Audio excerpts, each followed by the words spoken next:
Entonces, hola, ¿cómo están? Mi nombre es Ley Pacheco, yo soy interna obligatoria de la Fundación Santa Fe de Bogotá y parte del grupo de interés en anestesiología. Y hoy vamos a hablar sobre anestésicos inhalados.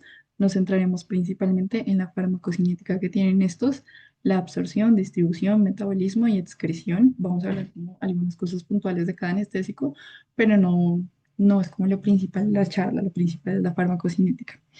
Entonces espero que les guste y si tienen cualquier pregunta me la dejan en el chat o alzan la mano. Vamos a empezar primero entonces. Aquí está la tabla de contenidos. Lo primero que vamos a ver es como la historia de los anestésicos inhalados, es como un resumen general de cómo ha sido pues la evolución de estos anestésicos a lo largo de los años. Luego conceptos biofísicos que son importantes, la presión parcial, volatilidad, presión de vapor, hidrofobicidad, coeficiente de distribución, que básicamente pues nos ayudan a entender cómo es la administración y captación de los anestésicos inhalados en el cuerpo. Hablamos después de farmacocinética, distribución, todo esto, el efecto del segundo gas, concentración alveolar mínima, metabolismo, eliminación de los anestésicos inhalados y por último, pues algunas generalidades puntuales de diferentes anestésicos. Entonces, vamos a empezar primero con la historia que tienen los anestésicos inhalados. Entonces, todo empezó por el gas precursor, que es el óxido nitroso, que fue sintetizado por Joseph Priestley en 1772. Décadas después, Sir Humphrey exploró los efectos analgésicos que tenía el óxido nitroso y digamos que lo descubrió en procedimientos dentales principalmente. Sin embargo, fue como Horace Wills, que es otro odontólogo, quien mostró públicamente esos efectos analgésicos que tiene el óxido nitroso en exhibiciones públicas como ya muy conocidas.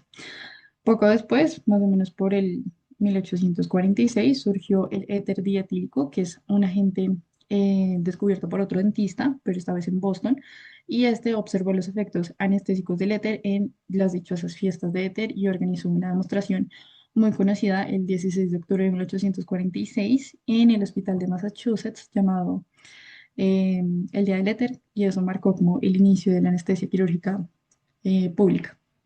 Después, eh, James Young y sus colegas introdujeron el cloroformo, que en ciertos aspectos era más atractivo en comparación con el éter y el óxido nitroso, porque era menos inflamable, tenía una inducción más rápida y más cómoda para el paciente y se popularizó principalmente en todo lo de obstetricia.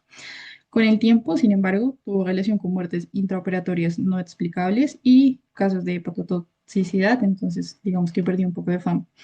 Y en todas las décadas de 1920 a 1940 más o menos, se buscó un anestésico inhalado que tuviera una inducción más rápida, como etileno, ciclopropano, éter vinílico, que permitían pues ejecuciones más seguras, más rápidas y recuperaciones también que eran más cortas. Pero sin embargo, estos anestésicos de este periodo tendían a ser muy inflamables o tenían problemas de seguridad y por eso pues sí se usaron, pero no tanto realmente. Y el siguiente gran salto que se hizo en cuanto a los anestésicos inhalados fue después del 1950, que existió, digamos que, mejor dicho, se descubrió la fluoración, que son técnicas desarrolladas en química que permiten sintetizar anestésicos que eran más estables y que eran en general pues gases menos inflamables. Eso en general cambió toda la práctica de anestésicos inhalados después del 1950 y el primero de estos fue el alotano, que fue introducido en 1956. No era inflamable, tenía un mejor perfil farmacocinético en comparación al éter y a todos sus antecesores, pero con el tiempo lo mismo tuvo problemas asociados a casos de necrosis hepática fulminante y eso motivó a que se buscaran pues, alternativas a esos haloginados. En las décadas siguientes aparecieron agentes que eran parcial o totalmente fluorados con distintos balances de ventajas y de riesgos. Entonces teníamos el metoxiflurano, introducido más o menos en 1960, que era nefrotóxico a altas dosis por liberación de fluoruro inorgánico. El enflurano, más o menos en los 70, que tuvo menos cardiotoxicidad en comparación con los anteriores, pero se asociaba a actividad convulsiva en los electroencefalograma y también a formaciones de fluoruro. Y el isoflurano, que apareció después, y digamos que hasta ese momento eran los que ofrecían mejores perfiles metabólicos.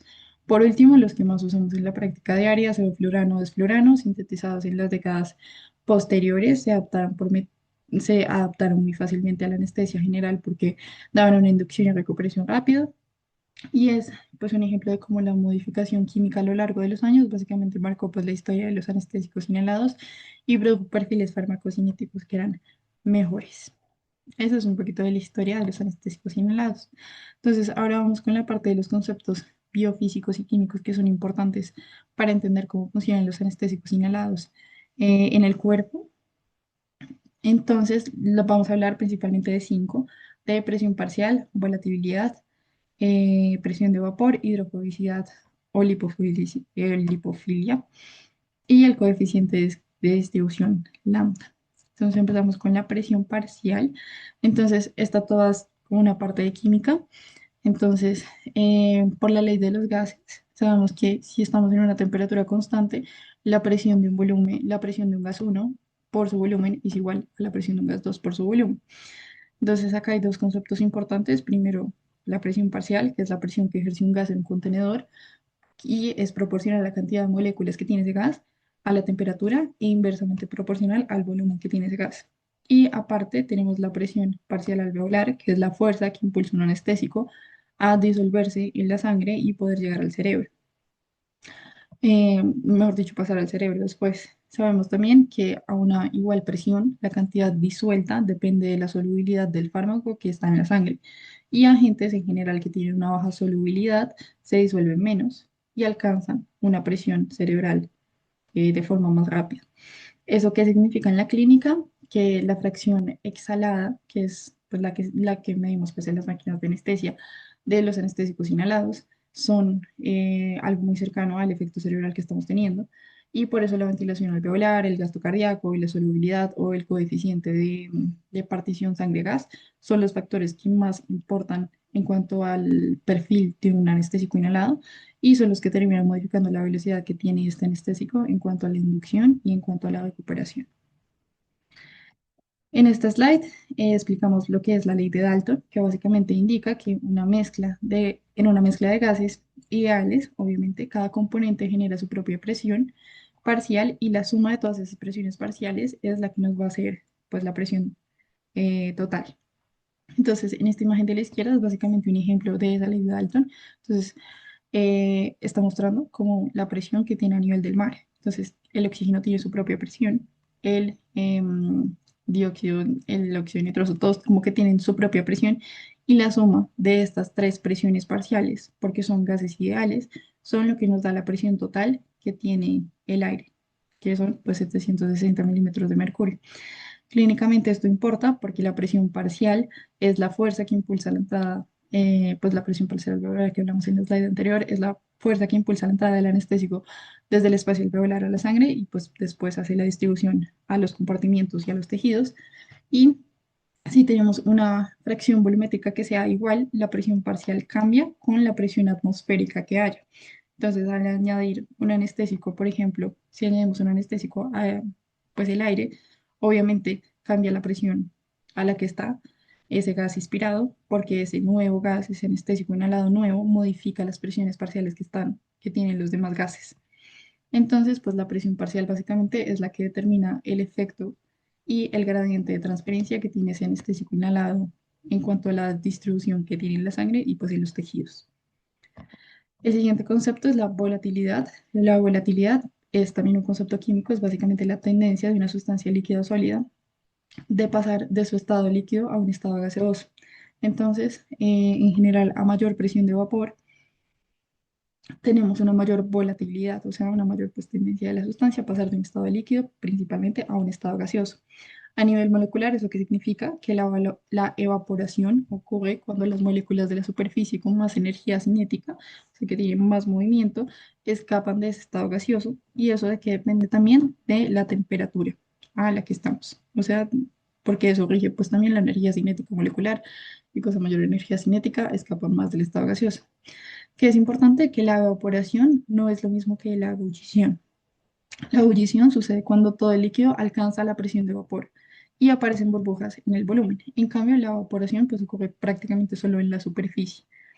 Clínicamente importa porque la volatilidad de un anestésico inhalado determina qué tan fácil es convertir ese agente líquido en gas y por tanto, como en la práctica anestésica, vamos a diseñar el vaporizador que tiene ese anestésico inhalado. Entonces, pues lo vamos a ver más adelante, pero pues hay diferentes vaporizadores para los diferentes anestésicos inhalados y cómo se diseñan, si están calientes o altas temperaturas, pues depende mucho de la volatilidad que tiene ese anestésico inhalado y aparte pues también la volatilidad afecta la dosis entregada por el flujo fresco y pues la temperatura a la que tiene que estar el circuito para que haya una buena llegada de ese anestésico inhalado. La siguiente cosa importante biofísica de los anestésicos inhalados es la presión de vapor. Entonces, la presión de vapor básicamente es la presión que ejercen las moléculas del anestésico inhalado en la fase gaseosa a la fase, en fase gaseosa sobre la superficie del líquido cuando está alcanza un equilibrio hemodinámico entre la evaporación y la condensación, que es el paso del gas al líquido, ¿no? Entonces, en el dibujo lo que muestra es que hay un movimiento continuo de las moléculas de ese anestésico inhalado, pero la presión en general entre las dos fases pues está estable. La presión de vapor no depende del volumen que tenga el recipiente, pero sí depende pues de la temperatura. En general, a mayor temperatura, más moléculas escapan y hay mayor presión de vapor. Clínicamente, ¿por qué importa? Porque la presión de vapor determina la volatilidad del anestésico también y pues lo mismo del tema de los vaporizadores. En general, los cambios de temperatura en el circuito alteran la cantidad de agente anestésico que está entregada al paciente y si el vaporizador no lo compensa, pues no tenemos un control de cuánto le está llegando. Esta es otra gráfica de presión de vapor. Entonces también la presión de vapor nos indica qué tan fácil pues, es que una sustancia pase de un estado líquido a gas. En la gráfica vemos que a medida que aumenta la temperatura, también lo hace la presión de vapor, que está en el eje Y. Entonces el punto de ebullición es cuando la presión de vapor del líquido iguala a la presión atmosférica, que como hablamos en un slide del inicio es 760 milímetros de mercurio, que es pues, la presión atmosférica a nivel del mar. Clínicamente, cuanto mayor es la presión de vapor de un anestésico, más volátil es y menos es su temperatura de ebullición. Más presión de vapor, menos temperatura de ebullición. Y esto se explica porque cada agente inhalado requiere un vaporizador específico para controlar cuánto anestésico inhalado les llega y cuánto se libera pues, a la mezcla del aire y se mantiene una concentración estable y segura dentro de la anestesia. En esta slide se muestran diferentes características de los anestésicos inhalados. Entonces vemos que la presión parcial máxima de un compuesto volátil es la presión de vapor, es decir, que la presión de un anestésico volátil en el interior, que la presión parcial de un anestésico volátil en el interior del vaporizador de la máquina de anestesia es pues su presión parcial máxima. Fíjense, por ejemplo, cómo el desflurano tiene un punto de ebullición más bajo en comparación con todos los demás que están y en contraste tiene una presión de vapor muy alta, casi pues de 770, muy cercana a la presión atmosférica. Por eso es que el desflurano, por ejemplo, requiere un vaporizador que sea caliente y que esté presurizado, o si no, de lo contrario, pues se evaporaría en el aire de una forma incontrolada y no sabríamos cuánto anestésico le estamos dando al paciente. En contraste, está el sevoflurano, que tiene un punto de ebullición a 59 grados centígrados y una presión de vapor de 157 milímetros de mercurio. El sevoflurano en general es más estable que el desflurano y puede usarse en vaporizadores que sean convencionales, que no tienen que estar calientes ni necesariamente presurizados. Otros intermedios están el isoflurano, el enflurano, el alotano, que tienen pues valores intermedios. Y otro que es muy diferente de los demás es el óxido nitroso, porque su punto de ebullición es negativo y su presión de vapor pues es altísima. Por eso se administra en cilindros como un gas controlado, digamos que ese es su vaporizador. La combinación de esas propiedades físico-químicas que vimos pues determinan cómo se diseñan y cómo se administra cada uno de estos agentes. La siguiente propiedad es la hidrofobicidad o lipofilia, y esto básicamente explica por qué los anestésicos inhalados pueden atravesar las membranas celulares, porque no forman enlaces de hidrógeno, entonces tienen una baja solubilidad en agua y circulan en forma no ionizada principalmente. Su afinidad por los lípidos se mide con el coeficiente de partición y uno de los estándares es el coeficiente de partición agua en aceite de oliva. Y en general, cuanto mayor es el coeficiente, mayor es la capacidad del anestésico para disolverse en membranas que tengan pues alta cantidad de líquidos, principalmente pues como las del sistema nervioso central. En la clínica, ¿qué significa? Que esto se relaciona con la potencia que tiene ese anestésico. Los agentes anestésicos inhalados que son más liposolubles suelen necesitar menos concentraciones mínimas alveolares o una menor MAC porque llegan más fácilmente a su sitio de acción en el cerebro porque pues pueden digamos que pasar esas membranas liposolubles y tener mayor afinidad por ellas.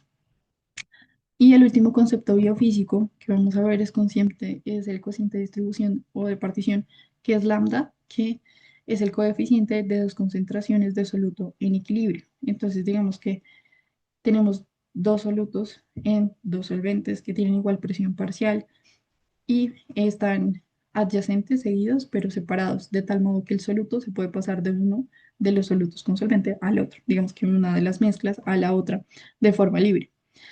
¿Y esto por qué es importante? Porque nos representa el volumen relativo de los dos compartimientos que contienen iguales concentraciones de soluto. Entonces, básicamente esto nos define cómo va a ser la distribución de ese anestésico inhalado. Y acá tenemos la distribución de los gases anestésicos en distintas biofases. Entonces, este es un ejemplo con el isoflurano y con su coeficiente de partición. Entonces, sabemos que el coeficiente de partición sangre-gas es 1,4 y el de cerebro-sangre es 2,2. ¿Esto qué significa? Básicamente que en un estado de equilibrio, definido como dijimos anteriormente, por una presión parcial de isoflurano que está igual en todos los compartimientos, en este caso gas alveolar, sangre, cerebro, un volumen de sangre, por ejemplo, contiene 1,4 veces la cantidad de isoflurano que tiene el gas alveolar. Y en el caso del cerebro, el mismo compartimiento contiene 2,2 veces la cantidad de isoflurano que contiene el gas alveolar. Eso es lo que vemos en estas tres, digamos, cuadritos. Y si nos vamos hacia la derecha, pues son básicamente equivalencias en diferentes biofases. Entonces, un volumen de sangre que sea igual al volumen de gas alveolar contiene 1,4 veces, o sea, 1,4 cuadritos, la cantidad de isoflurano de ese gas alveolar.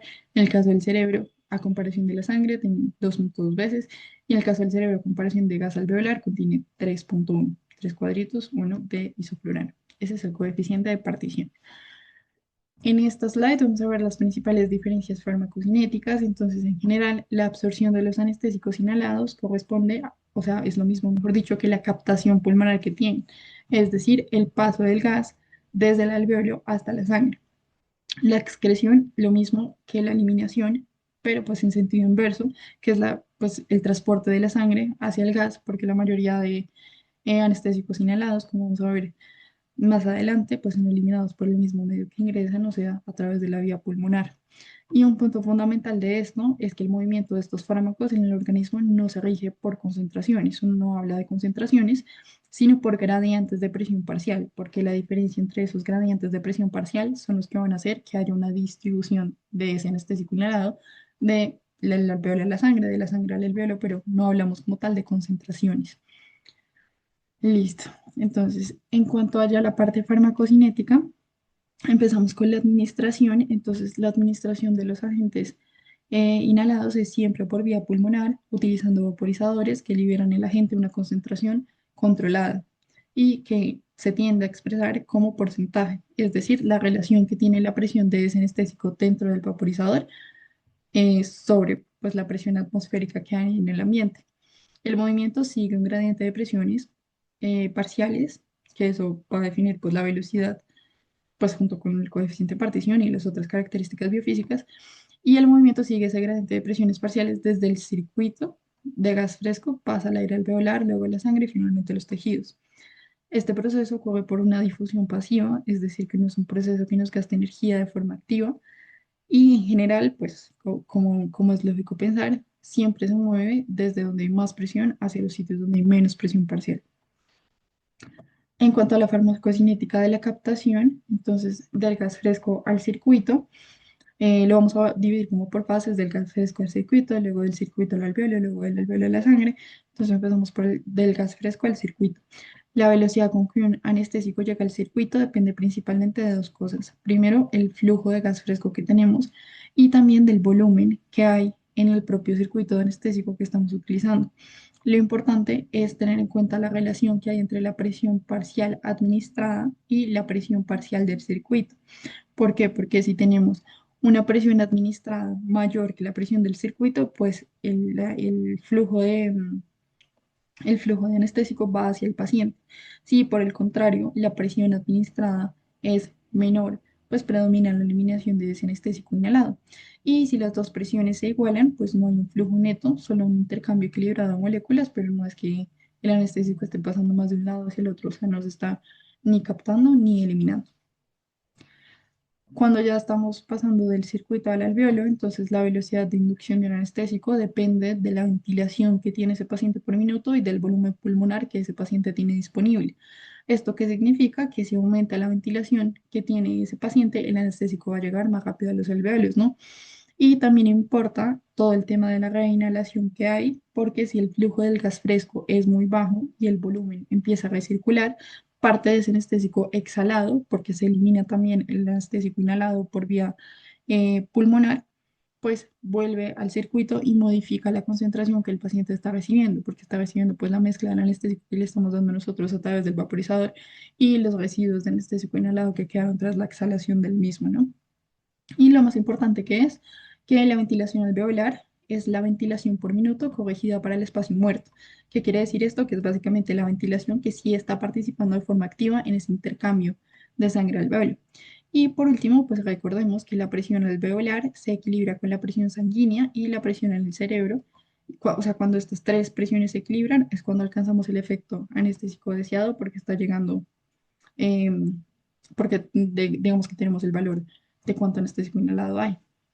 Lo siguiente eh, que vamos a ver es la captación pues, de circuitos alveolos, pero es la cinética como tal que tiene ese anestésico inhalado. Entonces decimos que los anestésicos inhalados tienen una cinética de primer orden, que lo que significa es que la velocidad de cambio es proporcional a la falta por alcanzar el equilibrio. Básicamente muy parecido a la definición de gradientes que uno maneja en presiones parciales.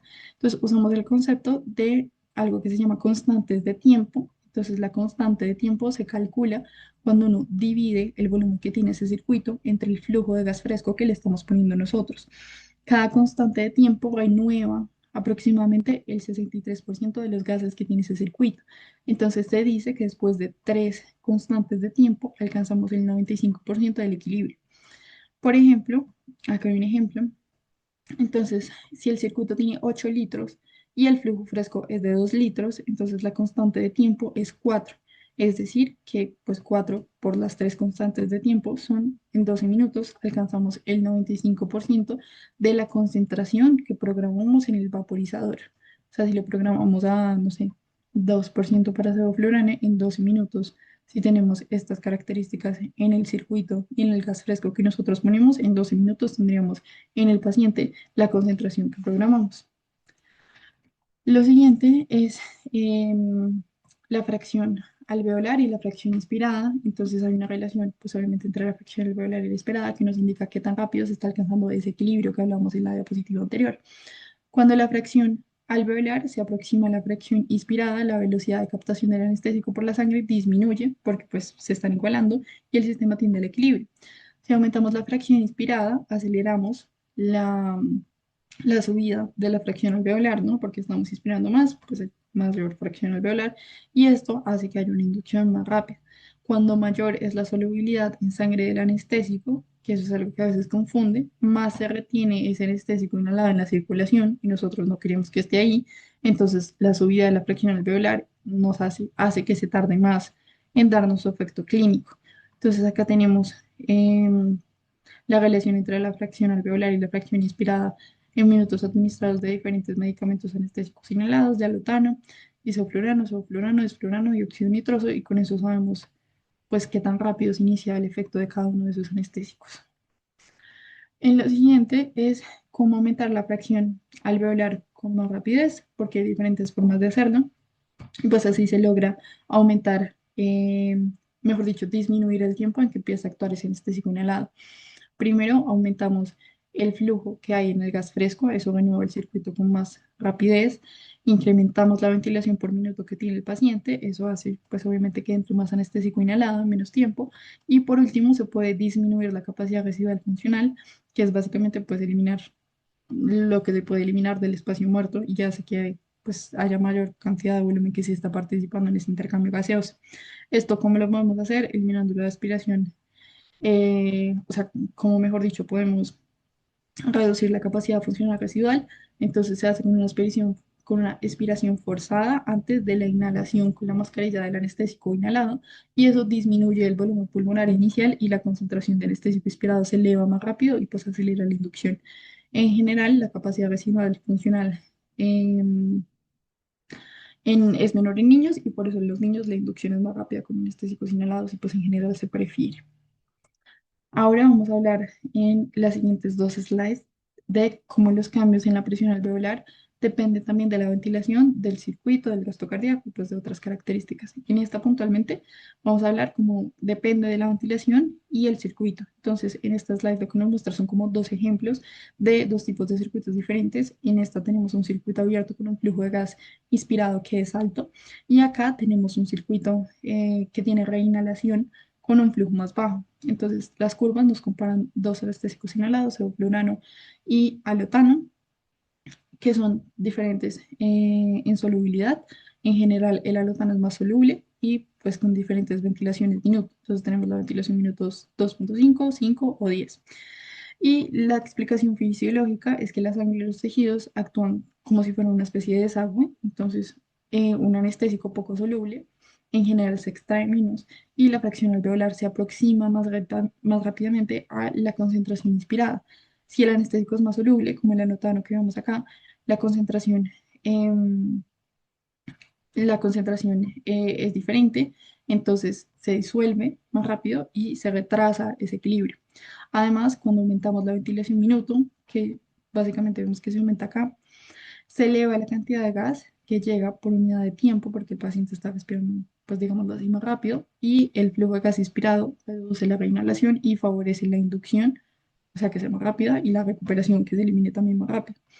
En un flujo bajo, que es el que tenemos acá a la derecha, la reinhalación mantiene reservas que enlentecen la entrada y la salida, es decir, que hacen que sea más lenta tanto el inicio como la eliminación de ese anestésico. Y porque es importante clínicamente para inducciones y despertares rápidos, pues conviene un agente que tenga baja solubilidad, como el sevoflurano, una ventilación adecuada y unos flujos frescos altos. Y hay que tener presente que un gasto cardíaco elevado pues aumentará la extracción y retardará la llegada de anestésico al cerebro, que es lo que vamos a ver en esta slide. Entonces acá hay cambios en la presión alveolar dependiendo del coeficiente de distribución y solubilidad en el circuito. Entonces acá tenemos lo mismo, dos circuitos, a la izquierda un circuito de nuevo abierto con un flujo de gas inspirado alto, a la derecha un circuito que permite la reinhalación y no solo que permite la reinhalación, sino que en general tiene un flujo bajo. Entonces las curvas pues corresponden a cinco tipos eh, de anestésicos: sevoflurano, isoflurano, alotano, metoxiflurano y se ordenan según el coeficiente de partición que tiene sangre gas, que pues es el factor clave en esta circulación pulmonar. Fisiológicamente, ¿qué implica? Que la sangre y los tejidos actúan pues de nuevo como si fueran desagües y los agentes con bajo coeficiente se disuelven poco en la sangre y la fracción alveolar se aproxima más rápido a la concentración inspirada y los agentes con alto coeficiente se extraen mucho más por ese desagüe y retrasan la subida alveolar. La ventilación por minuto incrementa la entrega de anestésico inhalado en unidad de tiempo, acelera la llegada al equilibrio de estas dos presiones. Un flujo de gas inspirado elevado minimiza la inhalación, favorece la inducción rápida, favorece la eliminación rápida. Y en circuitos de reinhalación con flujo bajo, los componentes del circuito prolongan la inducción y alargan también el despertar. Listo. Tenemos también este slide que muestra cómo se distribuye ese anestésico inhalado. Ya sabemos que los anestésicos inhalados en general se distribuyen en el cuerpo en formas de compartimientos. Entonces, aquí muestra cómo se distribuye ese anestésico inhalado entre el circuito, los alveolos, el sistema nervioso central, el músculo y la grasa a lo largo del tiempo, que son tejidos que tienen diferente vascularización. Entonces, los tejidos con alto flujo sanguíneo y bajo volumen efectivo, o sea, básicamente compartimientos que son ricos en vascularización, se saturan muy rápidamente y alcanzan presiones parciales cercanas al alveolar y esto permite como que se llene eh, lo que el anestésico inhalado iba a llegar a ese compartimiento y hace que haya una inducción más rápida porque llega pues a otros compartimientos. El músculo, por ejemplo, alcanza ese equilibrio de forma más lenta, la grasa también, y por su gran volumen efectivo y alta solubilidad se llena muy, muy despacio y actúa como un reservorio cuando das anestesia de forma muy larga. Y eso pues prolonga la eliminación del anestésico, pero en general, pues digamos que no llega tanto el anestésico en un lado, ni el músculo, ni en la grasa, como le vemos acá, sino pues se mantiene en el circuito, los alveolos y el sistema nervioso central, que en el fondo es lo que queremos y lo que buscamos. La velocidad y la magnitud de la captación que tienen, de nuevo, dependen del flujo sanguíneo que hay en esa región, o sea, de la vascularización que tiene la grasa, el músculo, el sistema nervioso central, lo que estamos evaluando, y del gradiente de presión parcial, de la diferencia de presión parcial que hay entre la sangre y el tejido que estamos evaluando, y esa es la fuerza que va a impulsar pues, la difusión de ese anestésico inhalado. Clínicamente esto importa porque pues en diferentes procedimientos, dependiendo de la duración que tengan, pues uno puede elegir entre un anestésico inhalado y otro, pues sabiendo que se van a acumular más o no en unos tejidos y que eso va a prolongar después cuando queramos despertar a nuestro paciente. Ahora vamos a hablar sobre el efecto del segundo gas. Entonces, digamos que esto es una forma de potenciar nuestro anestésico inhalado. Entonces, ¿qué significa el efecto del segundo gas? Es cuando tenemos óxido nitroso administrado junto al anestésico volátil que nosotros queramos. Entonces, en general, un anestésico volátil que sea más potente.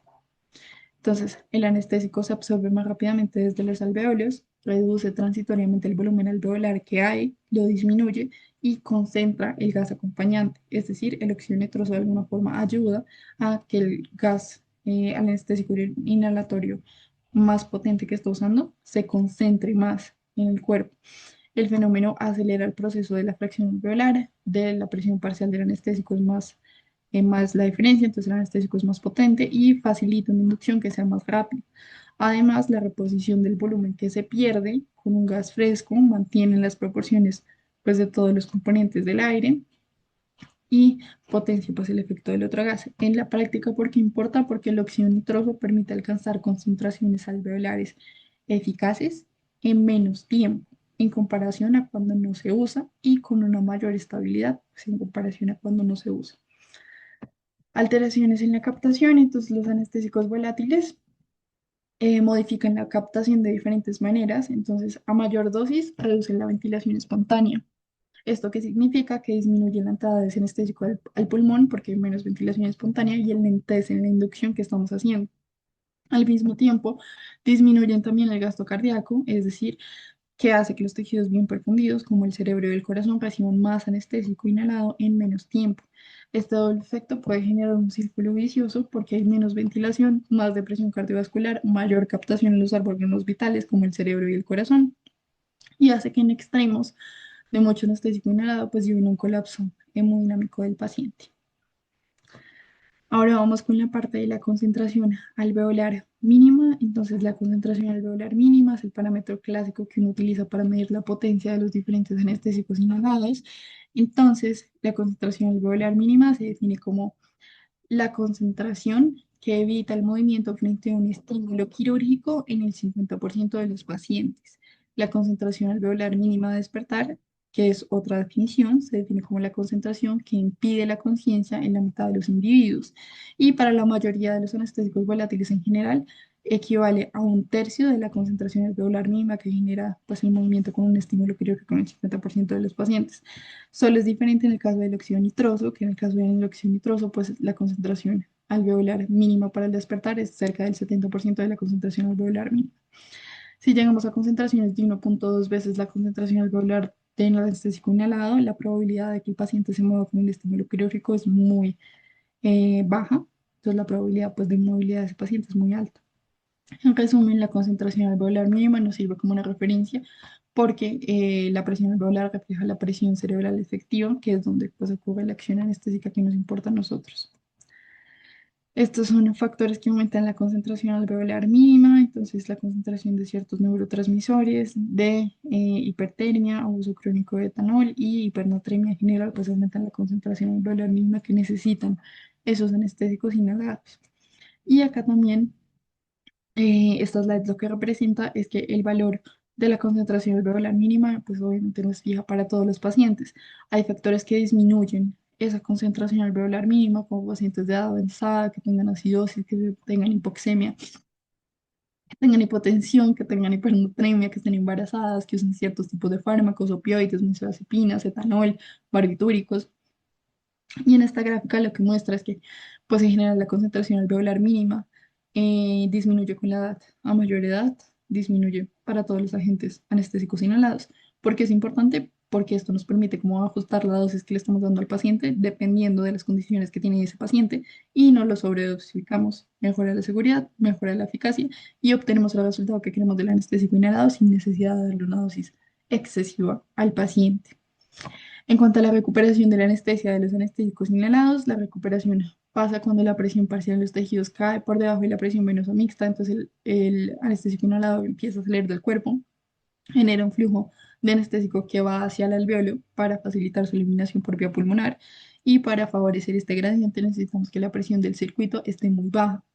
Y eso lo logramos con un flujo alto de gas fresco y aumentando la ventilación minuto. Digamos que de alguna forma se lava ese anestésico inhalado. Y un punto clave de nuevo también es la solubilidad. Los anestésicos que son más solubles, digamos que acumulan más en los tejidos y por eso es más difícil después despertar al paciente, porque como el anestésico era tan soluble, se acumula en el tejido y luego hay reservas de ese anestésico, aunque yo ya no le esté dando anestésico nuevo. Y en la práctica, porque es importante, porque la mayor parte de la eliminación inicial proviene del compartimiento que esté altamente vascularizado, que básicamente es cerebro, corazón e hígado. Esta gráfica muestra también la recuperación de la anestesia inhalada y que esa recuperación depende de la exposición y de la solubilidad de la gente, que es lo que hablamos en la diapositiva anterior. Los anestésicos poco solubles, que en general son desfluranos, eufluranos, se eliminan muy rápido y permiten un despertar ágil, incluso y rápido, pues incluso en cirugías que son muy largas y muy extensas. En contraste, los anestésicos inhalados que son muy solubles, el alotano, el isoflurano, se tienden a acumular más en los tejidos, aumentan la semivida sensible del contexto y retrasan la recuperación de ese anestésico inhalado. Y en los gráficos se muestra que después de interrumpir la administración, la presión alveolar desciende más lentamente en los anestésicos que son solubles, manteniéndose por encima de la concentración que es necesaria para poder despertar al paciente. Esta diferencia, de nuevo, condiciona pues qué tipo de anestésico inhalado es el que yo quiero usar, dependiendo de la duración que va a tener mi cirugía.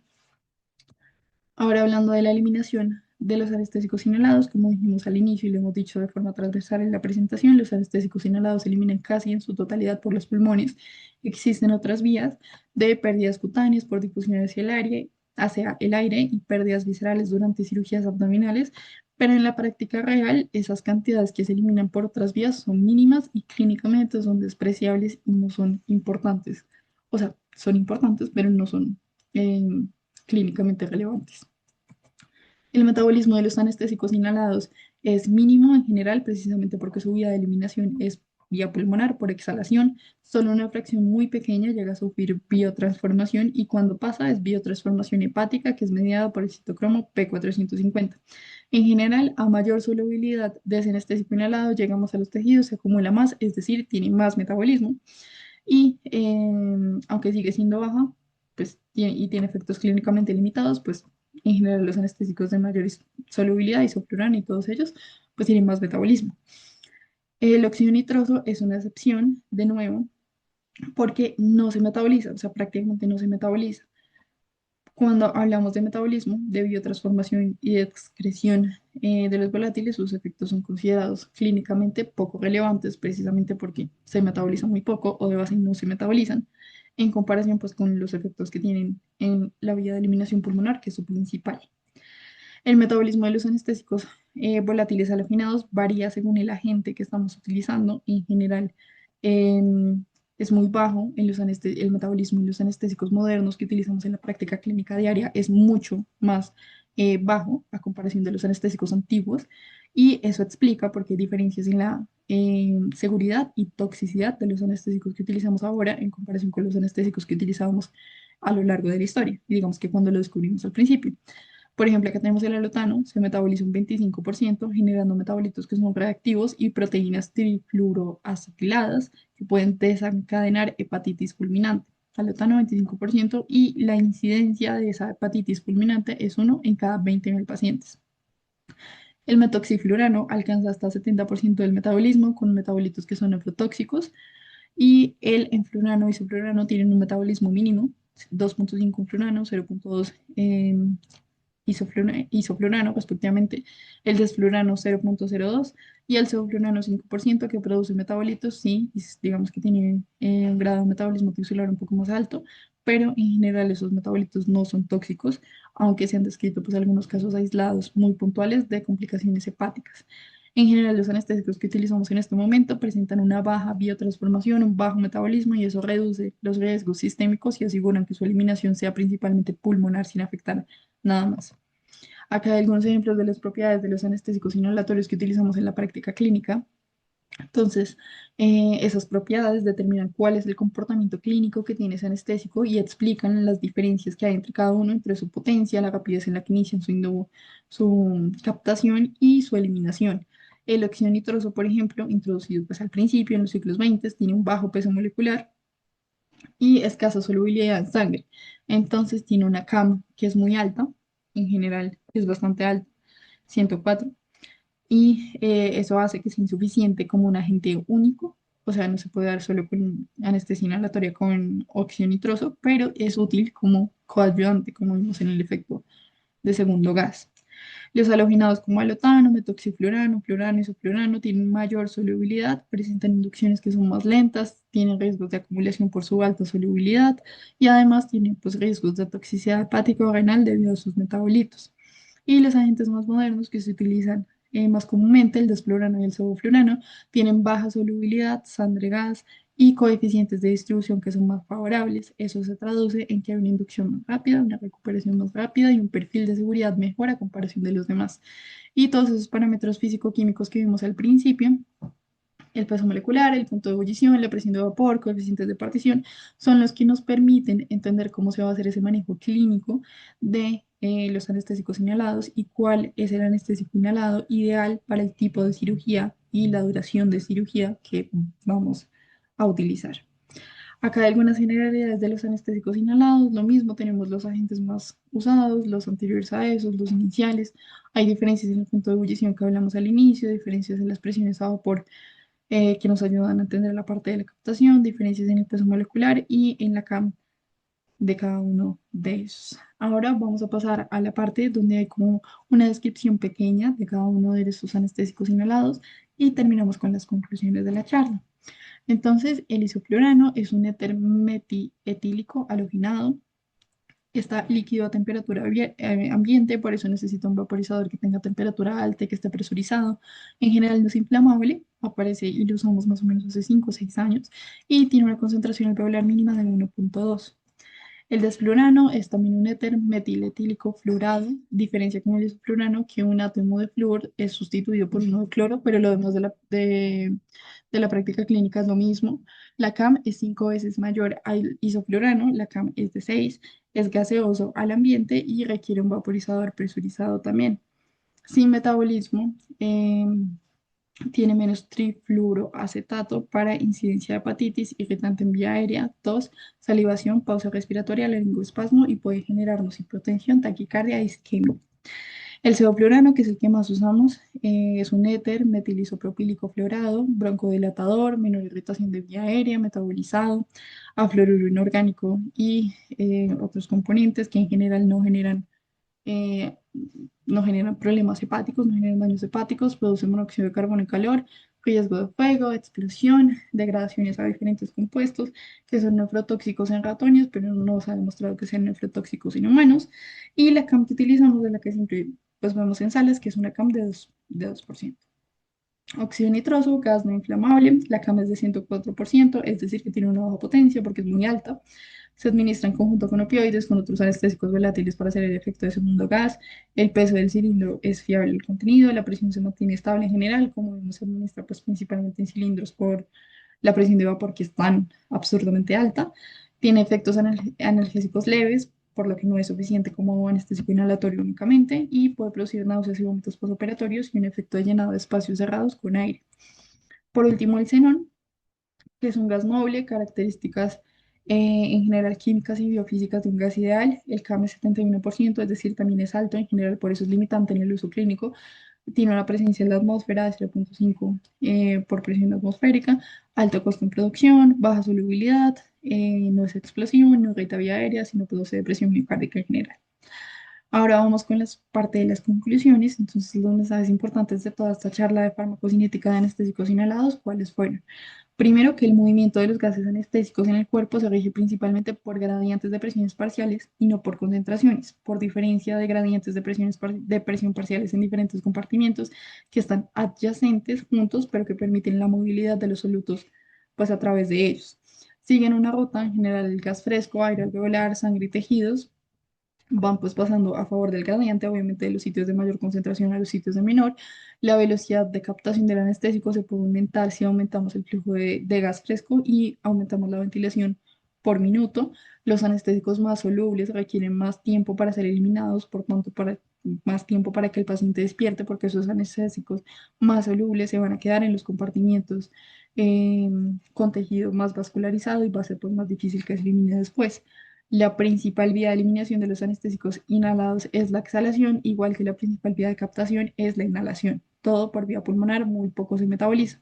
Solo se debe transformar en un grado muy bajo, principalmente en el hígado, excepto el óxido nitroso que prácticamente no se metaboliza. Y acá hay cosas puntuales de cada anestésico. El isoflurano es un éter metaletílico halogenado, no inflamable, desflurano, CAM es la más alta, lo que indica una menor potencia en comparación con otros anestésicos volátiles, requiere vaporizador presurizado, irritante de vías aéreas. Sevoflurano, el que más usamos, también daña muy poco la capa de ozono, actúa como broncodilatador, menos irritante. Su degradación puede producir monóxido de carbono, compuestos potencialmente nefrotóxicos en ratones, no en humanos. Y el óxido nitroso tiene una CAM absurdamente alta, tiene muy baja potencia, se utiliza como coadyuvante, puede causar náuseas y vómitos, solito no sirve para mucho, pero no sirve para el efecto del segundo gas. Y la concentración alveolar mínima es la concentración a la que el 50% de los pacientes no se mueven de un estímulo quirúrgico y una medida de y pues es una medida de la potencia que tiene ese anestésico volátil y es diferente a la concentración alveolar mínima para despertar, que tiene otra definición y que en general es menor que la concentración alveolar mínima. Y listo, eso sería todo por esta charla de farmacocinética de los anestésicos inhalados.